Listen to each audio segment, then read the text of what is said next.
Hey, you guys. So, this is episode 581 officially, or maybe 582 officially. But I just want to say today for the Rebellion season, for my season 10, for everything we've been talking about, this is episode 50. 50 episodes.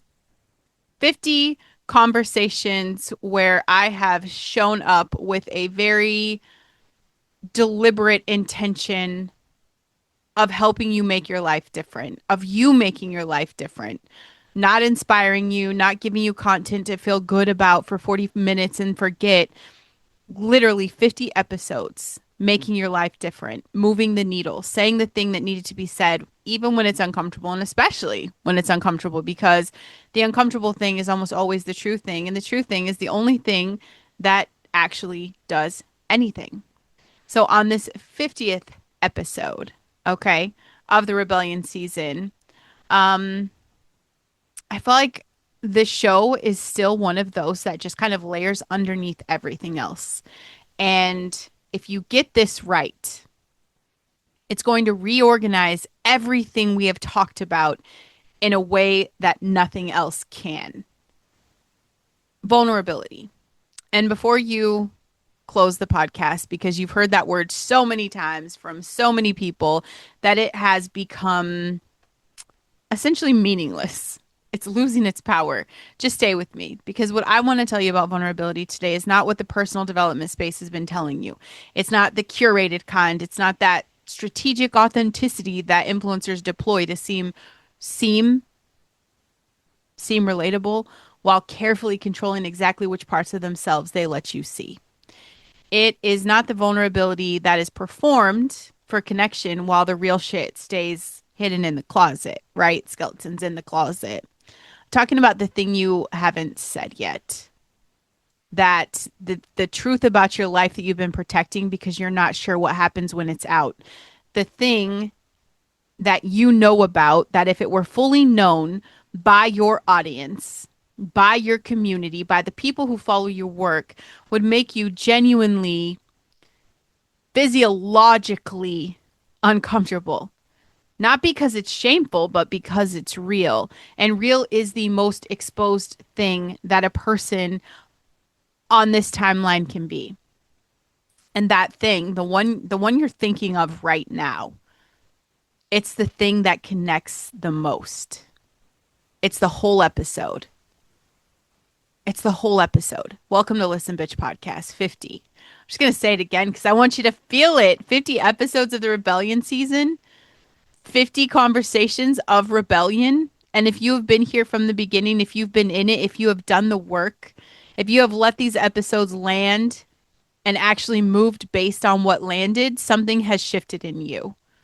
I know it. I can feel it in the energy of the conversations I'm having, in the people who reach out, in the aliveness of my messages when it comes to this show, because you can feel the tangible energy of people doing the internal work and it's starting to show externally. And this isn't even the end. I feel like this is like I'm still at the beginning. I wasn't sure how long Rebellion season was going to last, or, I just knew it had to start. It was a fire inside of me. And I'm like, I have to get people to unplug from the matrix, right? I want to wake you the fuck up and shake you and get you eyeballing your potential and not stuck in the victim mentality, not stuck in the bullshit systems, not letting the government have its fucking finger on you anymore. Not letting the bad guy be the person who takes up the most space in your brain, right? The person that hurts you. Like, we are rebelling against all of the bullshit and we're becoming. If you're new here, I am Brandon Lynette. I am the Voice Authority podcast coach. Your message, your message. And today on episode 50, vulnerability.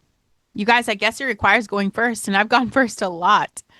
But I'm going to ask you to do the most exposed thing, to say the truth thing, to put the real thing out. And I don't mind going first. That's totally fine every time. Like, that's kind of the deal, right? That's the model. And that is really the only way that leadership works. But today's episode, you guys, is brought to you by Super Patch. And I am talking about peace today. This is a non-negotiable for me. This is the one that I wear daily with Zen.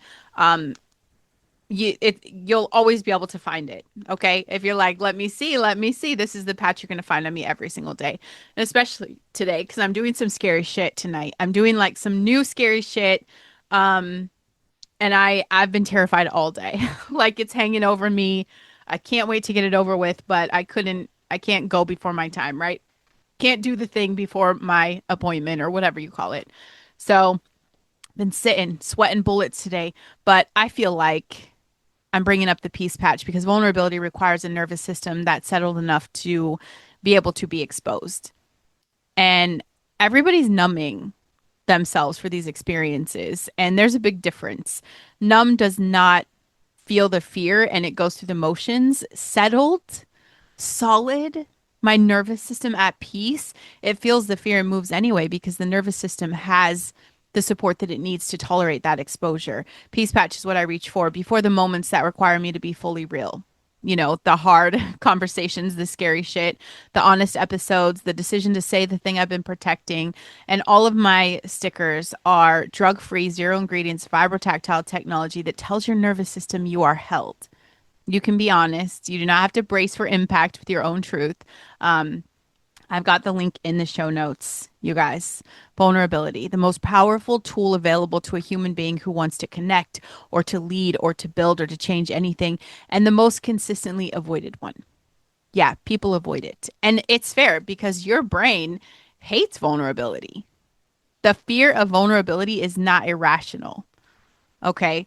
Um, that's I want you guys to connect that because the when you are in that personal development space, the conversation around vulnerability often implies that the fear is just a mindset problem that needs to be pushed through. That's what I was taught. I spent money on coaches who tried to teach me that. And I'm like, this just doesn't make sense. I found out it's not. The fear is a reasonable response to the real data, right? Your brain's been tracking the cost of exposure your entire life. And at various points in your history, probably specifically formative ones, the data would come back bad. You were real and it cost you something. You were honest and it was weaponized. You were fully yourself and the room rejected the full version. So you guys have learned a lot about what our brains do. What's it going to do? Bitch, it's going to file that. Not as a painful memory necessarily, but as policy. And the policy reads exposure is dangerous. Full self disclosure is a threat. The managed version is way safer than the real one. And the brain has been running that policy ever since with faithfulness of a system that does not know the policy is completely outdated. And what's happening neurologically when you approach vulnerability, like the moment you get close to the true thing, the thing you have not said, the part of the story that you've been protecting, your amygdala activates. The threat response fires. Cortisol, boom, spikes. The prefrontal cortex, the part responsible for the long game thinking, the accurate risk assessment, the ability to distinguish between a real threat and a perceived one, it gets partially it's taken offline by that cortisol surge. So you lose your fucking mind, literally. And what you're left with is the threat response with reduced capacity to evaluate whether it really is a real threat. Is there a fucking tiger attacking me right now? I can't logically think of that because I'm freaking out. And that means every time you approach this vulnerable thing, I need a new word for thing. I don't know what else to say. You're doing it with a brain that is literally less capable of accurately addressing the actual risk. You're evaluating the danger of vulnerability from inside a state that is specifically designed to overestimate danger. We needed that once. The fear assessment is being conducted by the fear response, and the fear response is not objective. It's absolutely not accurate. We know that. And it's systematically neurologically biased toward threat detection and threat avoidance. That's your brain is doing what it's supposed to do, what it has served us for a very long time. So you avoid. And it's not because this vulnerability would actually produce the catastrophe the threat response is forecasting. We know that shit never comes true. But it's because the threat response fires before you have the cognitive capacity to evaluate whether the catastrophe is real. And neuroplasticity is going to change everything here. Every time you move through that threat response towards the vulnerable thing, every time you speak the truth while the fear is present.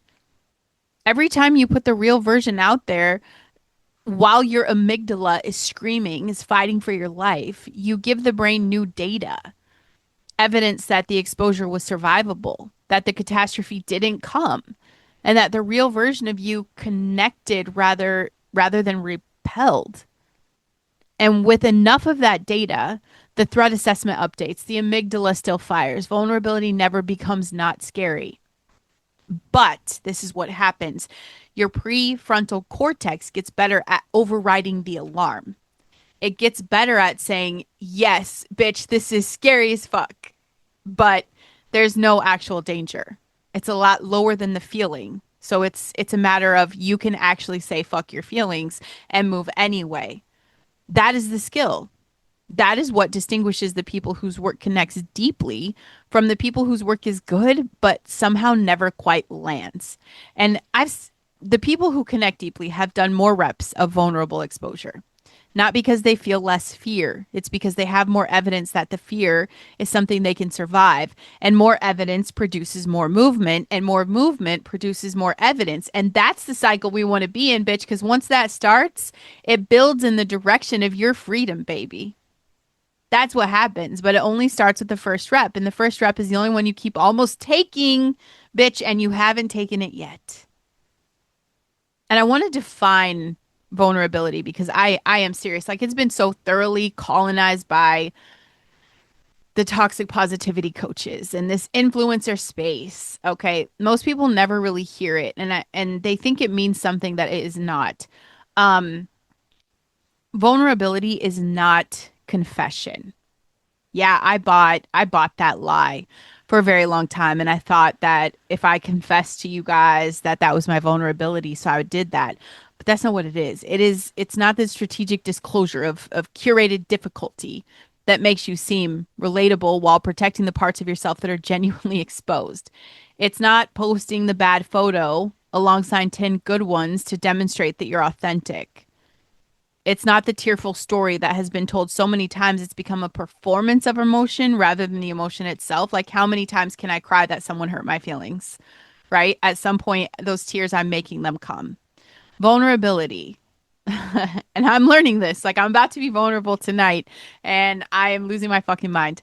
Vulnerability is the willingness to be seen in the thing that is not yet resolved, in the things you've not figured out, in the place where you are still in process, like still uncertain. You're the new guy, bitch. It's your first day and you're still working all your shit out. Vulnerability is showing up as the version of yourself that has not arrived at the clean ending yet. All the messy stuff in between my confessions, that's my vulnerability. And that's why you're here. That's why you trust me. That's why we are connected. That's why when you hear my voice, it speaks to you. That's why you feel seen after I'm done talking. It's why you feel heard. Because there is no clean ending. We're in the messy motherfucking middle. Okay? It's not the before and after story, it's the during story. This, bitch, I'm in the arena. I'm getting my ass kicked. I'm building. I'm scrappy. I'm starting over. We're doing this shit, right? That's the thing that connects the messy middle. Because that's the thing that's true. And the people that you're trying to reach, the people who are out there right now looking for the voice that will finally say the thing, these people can feel the truth. And it's not always a conscious connection. Like you hear someone and you just feel it, right? But you don't really honestly know that it connects in the mind. You just feel it in your nervous system. Like people can feel whether they are getting the real you or the managed thing. And the managed curated version of you, however well constructed, however genuinely good, does not land the same way. It's appreciated, sure, but it's not transformative. The transformative thing is the one where the person listening or reading is like, you too? I thought I was the only one. That moment, the recognition that, oh my God, someone else has been in this, that's the thing that changes people. And that moment can only happen if you're willing to say the shit that you thought only you had, that you think is only your experience. Imagine you've been carrying something specific, something that you've been telling yourself is too particular to your situation to be useful to anyone. Something that you have been not saying because you figured nobody else would relate. Maybe it's the divorce that happened in the way you still feel ashamed about, or the faith crisis that came after the thing you were the most certain about turned out to be wrong. Career success that felt hollow in a way you could not explain to anyone because from the outside it looks like everything. The parenting moment that you have never admitted out loud because good parents do not have moments like that. And then one day you hear someone say it, someone who was not supposed to say it, someone on a platform or a podcast in a room where the norms usually dictate a more managed version, and they say the thing. Bitch, they say your thing, the one you thought only you had. Something in you will release, something you're holding without realizing you were holding. And you're not the same person after that release that you were before it. You were the person who needed to hear the thing, but you were also the person who was supposed to say it. And as long as you keep it managed, the person who needed to hear it keeps carrying it alone. It's selfish to keep it to yourself, truly.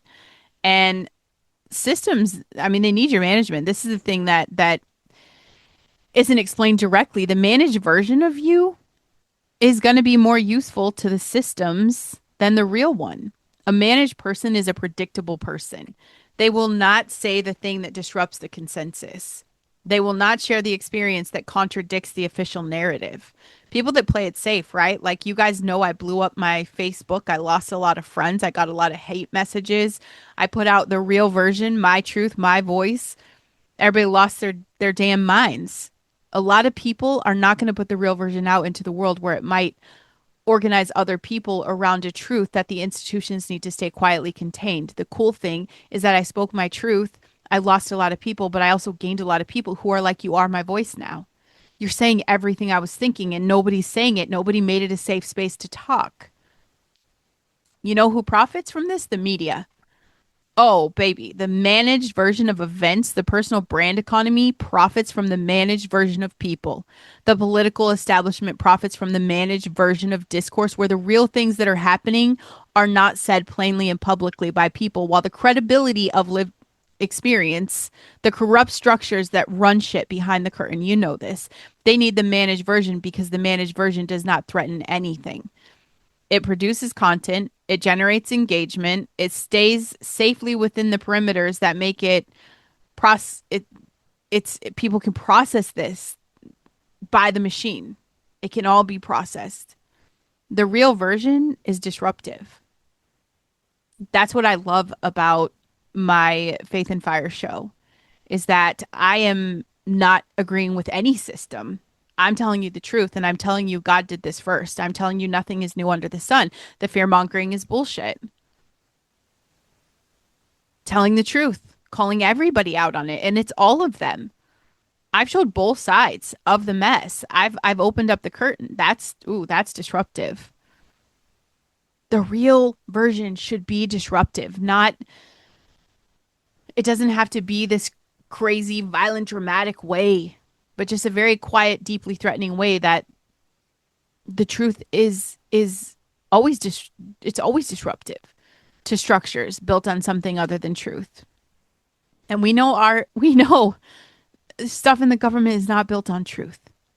It's built on the blood of children and the money of broke Americans and the lies that they have been protecting for all of this time. It's built on evil. When the person who's been in the room says what the room actually looks like, the people who need the room to look a different way get very uncomfortable very quickly. Always. Your real story, that unmanaged, unpolished one, the one you've been protecting, is the most disruptive thing available to you in our rebellion season. And not because it's inflammatory, okay, but because it's true. And truth stated plainly by a person who has lived it in a voice that is unmistakably real, that's the thing the machine cannot replicate, cannot co opt, cannot process into something harmless. It just lands in the body of the person who needed it and it changes them. And change people do not stay compliant in the same ways. Say the true shit is the most rebellious act available to you right now. Right now. 50 episodes in. Okay. Am I ever really afraid to say stuff? I wonder if I'm like scared of that. Like even the woo space, when I went through that, it's not really that I was afraid of that. We talked about that. The fear of success, we've talked about that. 10 years of almost that I went through, I've covered that. I just feel like there's a thing under those things. And I still would probably feel exposed saying this even now, even after 50 episodes of telling other people that the exposed thing is the thing that connects. There are days I genuinely don't know if I'm the right person for this. And there are days, not most days, but like real days where I sit in front of this microphone or I'm in a conversation interview or I'm working with someone or I'm building something that requires me to hold myself as the authority, like as the one who knows, as the person whose voice should be trusted on this.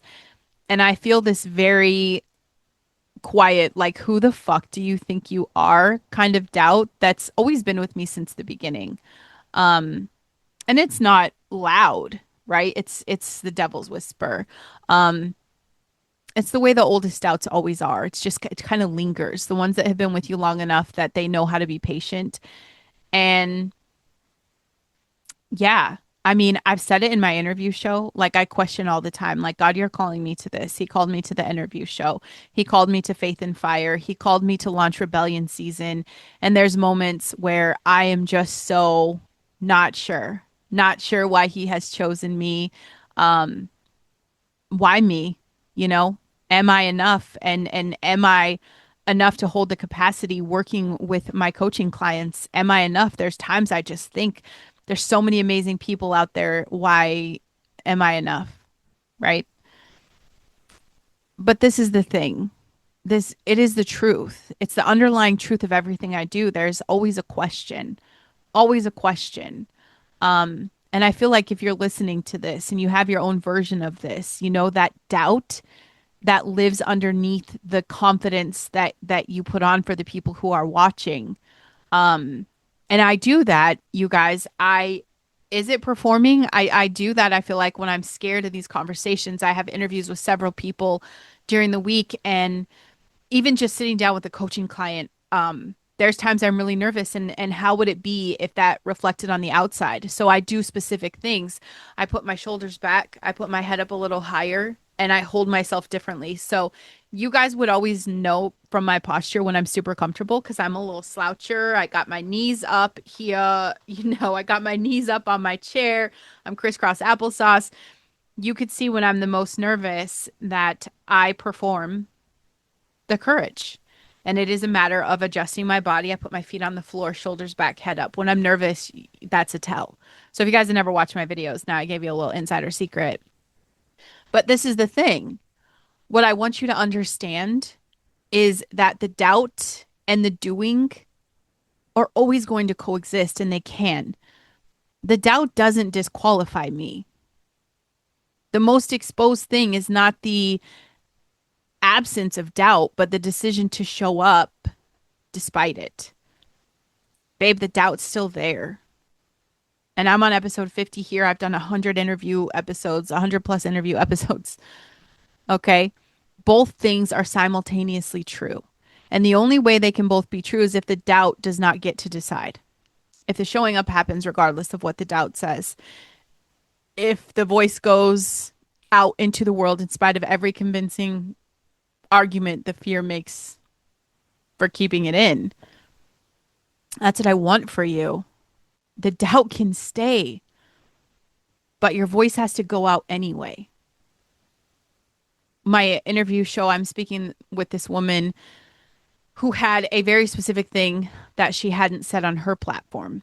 On her platform. And this was very relatable for me. She'd been building for over a year. had the people showing up for her content consistently. She'd been giving them a version of her story that was real, but it was very curated. Okay.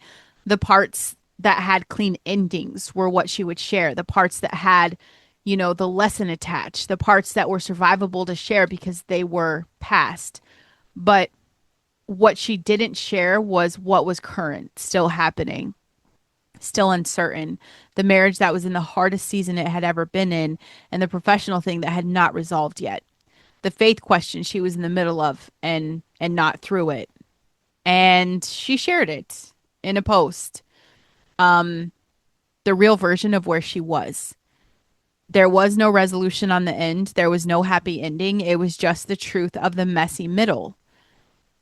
And the response she got was unlike anything she had seen in the whole year that she'd done the content.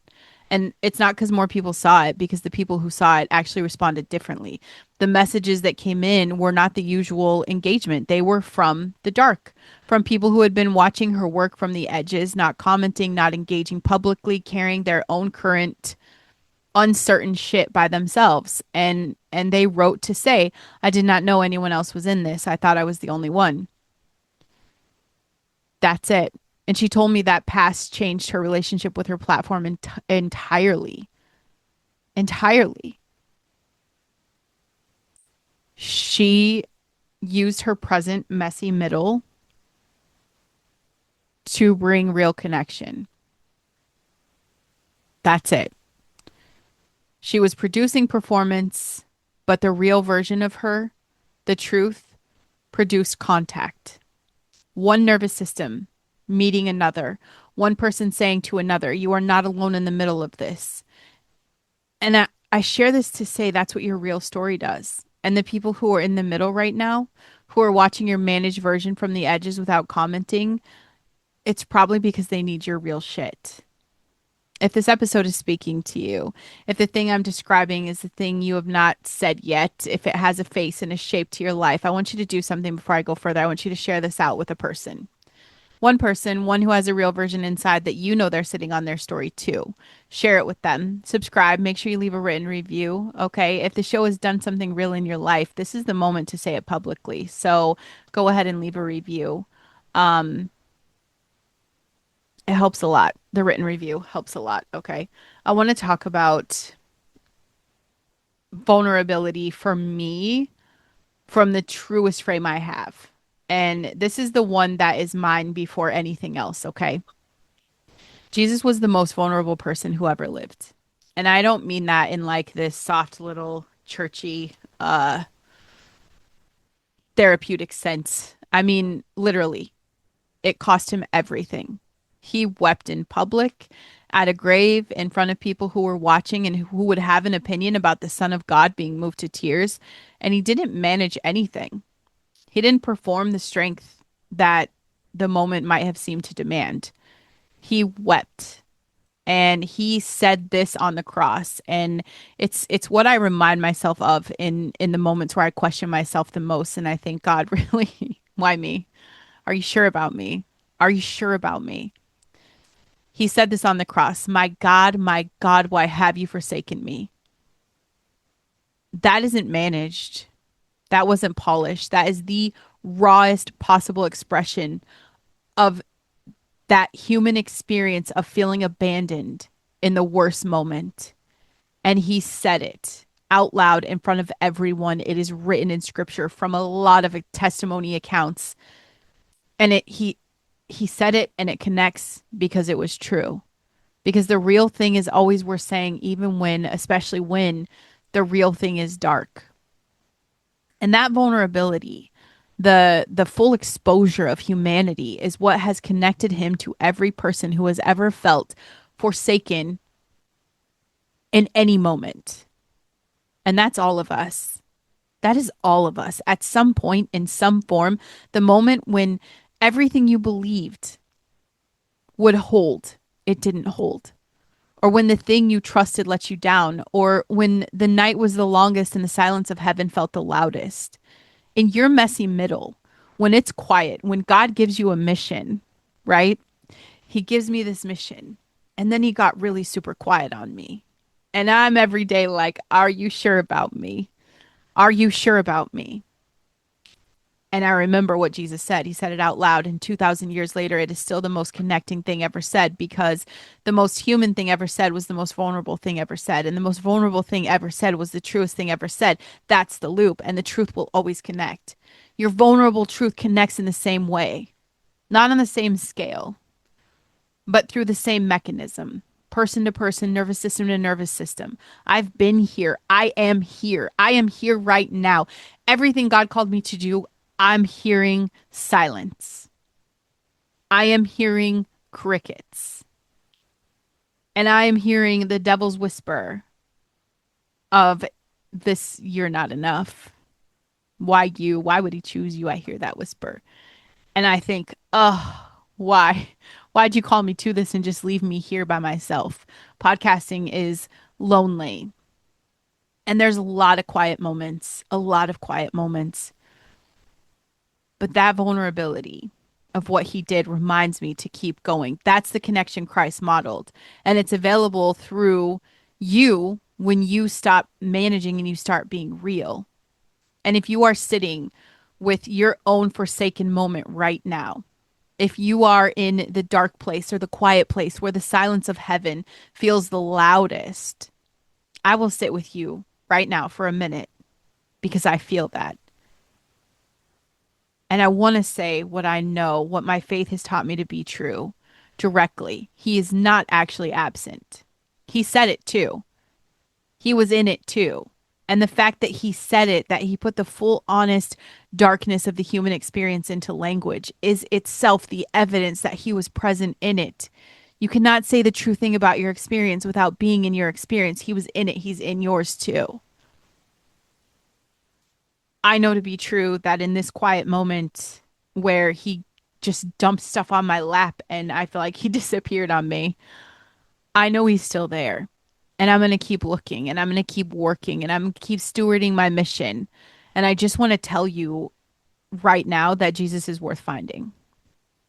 The relationship, the real thing, not the we're just going to show up at church kind of thing. I'm talking about you and him and the scripture. And he wants you just as you are in the middle. I know he loves me even though I'm questioning everything. I know he loves me even though I'm telling you right now that I feel like he has left me. I also know he's waiting. I also know there will be an answer. I also know that he is molding something in me in this quiet season, in this space, something I'm to learn, something I'm to experience. He wants you right now in your messy middle. No resolution. He can handle the unresolved version of you. In fact, I think he actually prefers that. Episode 50. I've been I've been telling you guys I've been telling you guys this whole time that you should come on my show. You should come work with me. You should tell me your story. You should tell me why you're the one that needs to be heard. I want you to know what makes you special.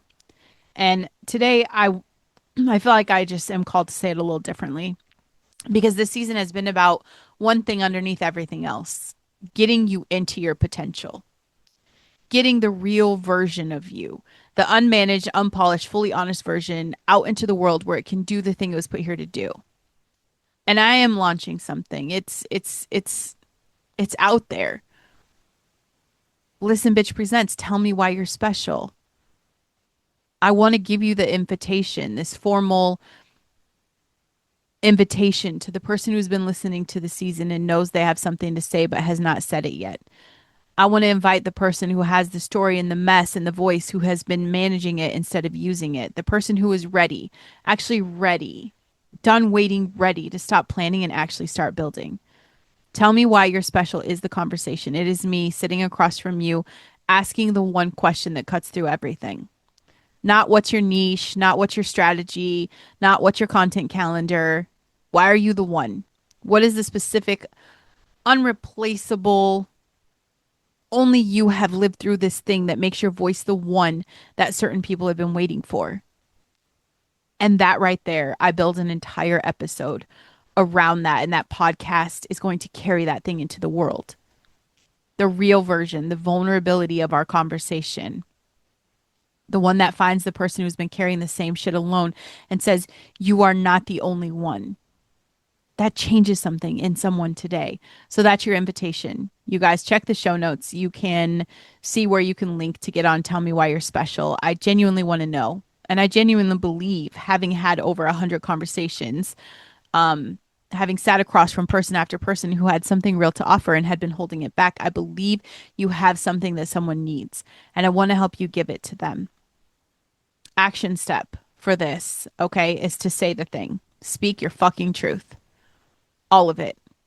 One truth, one thing, one truth about your story, your experience, your values, your beliefs, your current messy middle that you've been protecting, the one that feels too specific or unresolved, or maybe it just makes you feel too exposed. Say it in whatever format is available to you, like a post, a story, a podcast, a book. I don't care. Message someone in your life who's been getting the managed version. Say the shit that you've been protecting, and then I want you to see what happens. Not to the metrics. We don't give a fuck about metrics. I want you to see what happens to the connection, to the quality of response that arrives when the real shit goes out instead of the managed one. I want you to pay attention. Pay attention to the message that comes from the edges, from the people who have been watching and they finally have someone to relate to. You go first today. The rebellion season. That thing you've been building towards for however long you've been in this arena. It starts with this, the truth thing. Speak your truth today. Be better today than yesterday, better tomorrow than today. And today, say the fucking thing. Speak your truth.